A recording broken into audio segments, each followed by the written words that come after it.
Joining me now, Republican Congressman Greg Walden of Oregon. Congressman Walden has long been part of a bipartisan effort to end surprise medical billing. Congressman, thanks for being with us. How would ending surprise medical billing help some of the people that we just mentioned? Well, what we do know, Katie, is 1 in 5 people who go to the emergency room for care walk away with a bill not covered by their insurance, even if they have insurance. That's called a surprise medical bill. And so I don't know each of the circumstances here, but let's face it, we know globally, prior to this pandemic, it was an enormous ripoff. People were getting gouged when they went in for care because some of these providers weren't in network. Some have been squeezed out.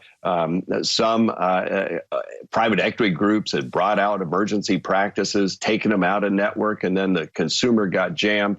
I mean, it's a ripoff, and it needs to end. If we had acted as Chairman Pallone and I got together, and Chairman Alexander and Senator Murray got together last fall into the beginning of this year, this wouldn't be an issue because Congress would have acted. We have bipartisan legislation that would stop surprise medical billing, and that's what needs to happen here and now. We didn't ask for this problem. It came upon us from this industry.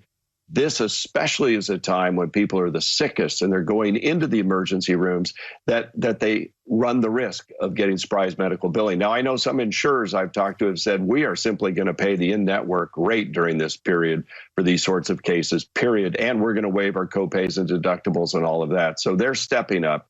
And others are as well. In the phase 3 legislation we passed, we said you cannot price gouge for the test. In fact, we're going to make those free across the board, whether you have insurance or not, because we want testing to occur.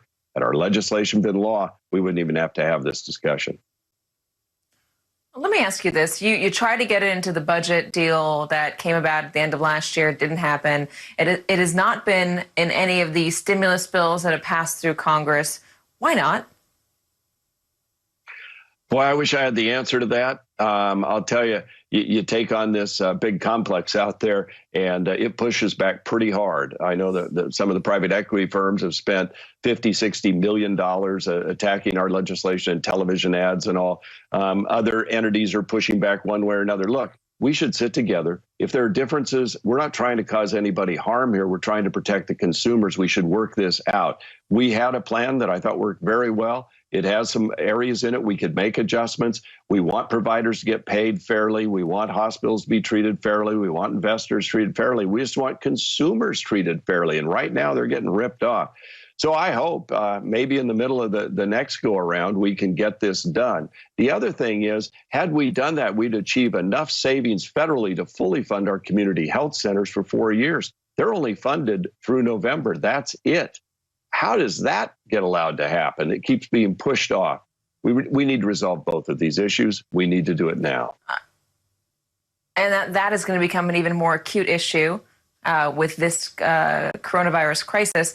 Let me ask you about insurance in general. You mentioned that some insurance companies are waiving or they're just sticking to normal copays or waiving the increased fees for COVID testing and hospitalization. Not everybody that's going in has insurance. There are a lot of people that are getting hit with the virus through no fault of their own, who do not have insurance, or people who might have lost their insurance because they lost their job.